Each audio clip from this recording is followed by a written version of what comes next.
जय जय श्रीधाम। हमारी श्री जी सबसे दुर्लभ तत्व है। राधा तत्व जो है ये सबसे दुर्लभ तत्व है। श्री कृष्ण तत्व को जानने वाले भी बिना प्रियाजू की दासी भावना से युक्त हुए महापुरुष के कृपा प्रसाद के बिना वो राधा तत्व को नहीं समझ सकते। ये निकुंज विलासिनी श्री श्यामा जो कितनी दुर्लभ है, हरिवंश महाप्रभु कहते हैं लक्ष्म्या यश्चन गोचरी भवतु यम नायुपुः सखाया प्रभो। तो नवनिवृत्त निकुंज ये सबसे दुर्लभ है, एकांत है। गोष्ठ वृंदावन, गोपी वृंदावन यहां तक तो पहुंच भी हुई, लेकिन नवनिवृत्त निकुंज वृंदावन यहां यन नारदा जे सुकैरगम्यम। गोष्ठ वृंदावन में जैसे ब्रह्मा जी ने साक्षात्कार किया भगवान का गाय और बछड़े चराते हुए, गोपी वृंदावन में जैसे भगवान शंकर ने रास में साक्षात्कार किया प्रिया प्रीतम का, राधा कृष्ण का। लेकिन नवनिवृत्त निकुंज विलासिनी जहां से अवतार लेती हैं वो मूल अंशी राशेश्वरी श्री प्रियाजू, इनको सखाओं ने भी नहीं देखा। कह रहे यम नापो सखाया प्रभो। सखाओं ने जिन श्री जी को देखा वो अंश श्री जी को देखा। श्री लाडली जू बरसाने में जो प्रकट हुई, लेकिन जहां से प्रकट हुई वो मूल श्री राशेश्वरी नवनिवृत्त निकुंज विलासिनी श्री प्रियाजू, जिनकी अगवानी स्वयं लालजू प्रतिपल करते रहते हैं। जहां प्रियाजू चरण रखती वहां अपने नयन कमल रूपी पावड़े बिछा देते हैं, उन प्रियाजू की हम बात कर रहे हैं। जहां प्रियाजू के पद संचालन पर उनके चरणों में पराग लगता है तो अपने पीतांबर से झाड़ते हैं और मोर मुकुट सहित अपने मस्तक को जिनके चरणों में रखते हैं।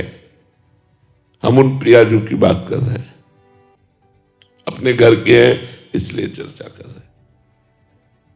बिहरत कुसुम पराग लगत जब पीत वसन ले झारत, लुठत मयूर चंद्रिका तिनतर अद्भुत छवि निहारत। जिन चरणों की महावर की रचना करने के लिए स्वयं ब्रह्मा शिव नारदादि वंदित चरण वाले प्रभु श्री कृष्ण लालजू महाराज चाहते हैं और करते हैं, जावक चित्र बनाई सवारत, करण सफल तब मानत। ध्रुवदास जी ने वर्णन किया है, हित ध्रुव ते सबहिन ते दुर्लभ। ये सबसे दुर्लभ चरणारविंद है, रसिक मर्म पे जान। इन श्री चरणों का मर्म केवल रसिक जन जानते हैं। अवतार लीला में, राधा कृष्ण की लीला में देखा होगा, लेकिन हरिवंश दुलारी नवनिवृत्त निकुंज राशेश्वरी वृंदावनाधीश्वरी, इनको सखाओं ने भी नहीं देखा। एक श्लोक में वर्णन किया, न देवाद्य न ब्रह्माद्य न खलु हरिभक्तैर न सुहृदा। भगवान के सुहृद जनों ने भी नहीं देखा, देवताओं ने भी नहीं देखा, ब्रह्मादि ने भी नहीं देखा। बड़ी दुर्लभ तत्व है हमारी रासेश्वरी राधा तत्व। न देवै ब्रह्माद्यैर्न खलु हरिभक्तैर्न सुहृदा, इन्होंने आज तक हमारी श्री जी को नहीं देखा।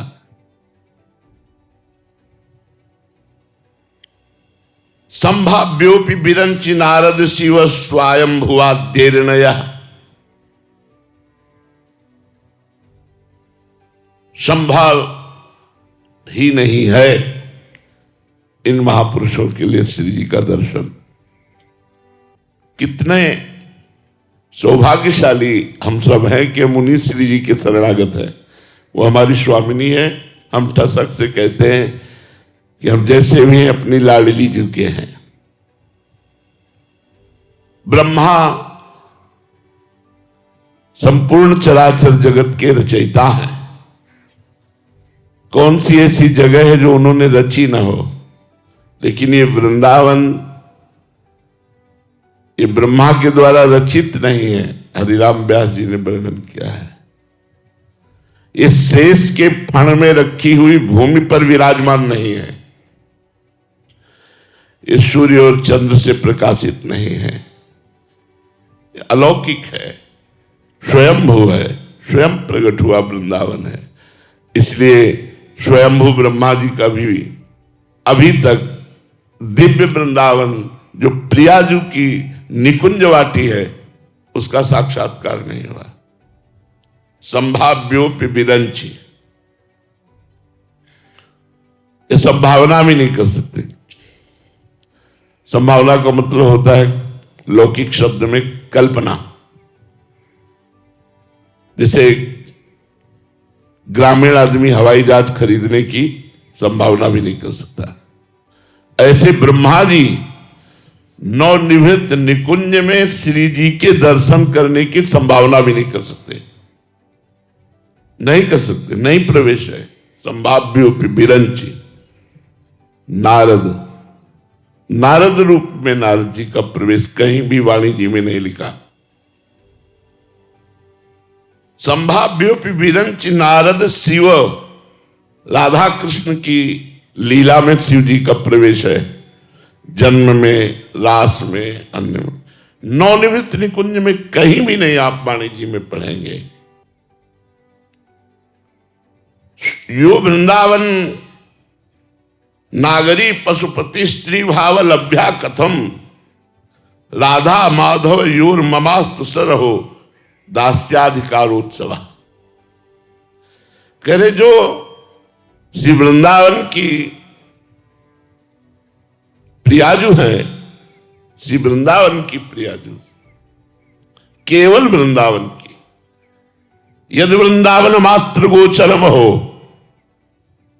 और ब्रज में लाडली जो प्रकट हुई वो सब कोई गोचर, लेकिन हम उन किशोरी जी की बात कर रहे हैं जहां से किशोरी जी प्रकट हुई। यद वृंदावन मात्र गोचरम हो, यन्न श्रुति को पर जो वेद है उनका जो ऊपरी भाग उपनिषद है वहां भी उनको भी जानकारी नहीं है जिन श्री जी की। बोले यो वृंदावन नागरी, जो वृंदावन की श्री प्रियाजू हैं, जो केवल ललितादिक भाव के द्वारा ही, अर्थात सखी भाव के द्वारा ही जिनका दर्शन और जिनकी सेवा संभव है, दूसरा कोई भाव नहीं। अलग अलग भाव है। वर्षा ने लाडली जो भाव करोगे वो पूर्ति करेंगी। कोई बहन मानता है, ऐसे हमने संत देखे जो लाडली जी को बहन मानते हैं, कोई पुत्री मानता है। लेकिन हमारी श्री जी हरिवंश दुलारी ये केवल ललितादिक भाव के द्वारा, ललितादिक भाव, सहचरी भाव, दासी भाव। यो वृंदावन नागरी पशुपति स्त्री भाव लभ्या कथम, जो केवल ललितादिक भाव, सहचरी भाव, स्त्री भाव लभ्या कथम, सहचरी भाव। अगर सहचरी भाव नहीं है तो नवनिवृत्त निकुंज विलासिनी के दर्शन या उनकी सेवा या वहां प्रवेश बिल्कुल नहीं हो सकता। वनिता पुरुष भाव मिट जाए, सेवय ललितादिक के भाई। स्त्री पुरुष भाव मिट जाए और ललितादिक भाव अर्थात सहचरी भाव, दासी भाव आ जाए तो हमारी श्री जी का दर्शन और सेवन प्राप्त हो। श्री राधा माधव का ऐसा दास्य भाव मुझे कैसे प्राप्त हो? महाप्रभु ने इसी श्लोक में प्रश्न किया। राधा माधव योर ममास्तु सरहो दास्याधिकारोत्सव। ये दासोत्सव, श्री जी का दासी भाव जो इतनी दुर्लभ श्री जी हैं, उनका मुझे कैसे प्राप्त हो? जुगल सरकार नवनिवृत्त निकुंज विलासी राधा माधव का ये दास्य अधिकार मुझे कैसे प्राप्त हो? पूछो प्रश्न है। राधा माधव योर ममास्तु सरहो दास्याधिकारोत्सव। ये एकांतिक दास्य उत्सव है। श्री जी का जो सेवा भाव है ये उत्सव है। उत्सव में उत्साह होता है, यहां भावोत्साह है। फूल चयन कर रहे हैं अपनी श्री जी के लिए, भाव में डूबे हुए हैं। भाव में ये श्री जी, ये पुष्प कर कमल में लगेगा, ये पुष्प अमुक जगह श्रृंगार होगा, ये वेणी में श्रृंगार होगा, इसकी बाजूबंद बन सकती कलियों की, ऐसा ऐसा ये हार बनेगा। वो पुष्प चयन करते हुए श्री जी में डूबा हुआ भावोत्सवेन चंदन घर्षण कर रहा है, पंखा कर रहा है, पान की बीड़ी की रचना कर रहा है, भोग बना रहा है, विविध प्रकार के पकवान, विविध प्रकार के भोग भाव में भरा हुआ भावोत्सवेन। ये उत्सव, उत्साह, उत्सव का मतलब क्या होता है? उत्साह। बोले आज उत्सव है तो फूले फूले घूमते हैं, ये श्रृंगार और श्रृंगार सब। हमारा प्रतिपल उत्सव है। कौन सा उत्सव? दास्याधिकारोत्सव। श्री जी के दास्य के अधिकार का उत्साह। मैं श्री जी की दासी हूं और हर समय उनकी सेवा में। उत्तर महाप्रभु अगले श्लोक में दे देते हैं। कैसे प्राप्त होगा? राधा माधव योर ममास्तु सरहो दास्याधिकारोत्सव। ऐसी श्री किशोरी जी और ऐसे श्री लालजू महाराज, इन दोनों का मंगला से लेकर शयन तक, शयन से लेकर मंगला तक सेवा का अधिकार मुझे एकांतिक कैसे प्राप्त होगा? अब वर्णन कर रहे हैं। उत्तर महाप्रभु कह रहे हैं, इस श्लोक के एक एक शब्द हमारी पूरी उपासना भरी हुई है। महाप्रभु ने इस श्लोक के रूप में पूरी उपासना रख दी है। कैसे प्राप्त होगा राधा माधव का दास्य, इस श्लोक में पूरा लिखा हुआ है। हे श्री राधे,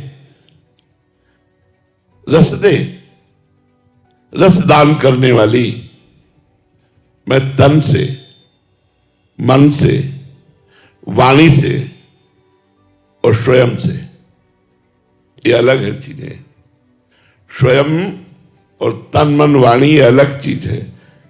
ये प्राकृतिक है और हम चिदानंद हैं। इसीलिए महाप्रभु ने कहा, श्री राधे तनु वांग मनोभिर अमलई निष्काम निर्विकार भाव से सोहम, मैं स्वयं, मैं स्वयं, मेरी वाणी, मेरा शरीर, मेरा मन, निर्विकार भाव से अर्थात बिना किसी कामना के आपकी शरण में है। अब ये कैसे हो कि हम स्वयं शरीर वाणी मन से निष्काम होकर श्री जी की दासी भावना से युक्त हो जाए। ये अनन्य रसिकों का निज धर्म है, उनकी परिपाटी रही है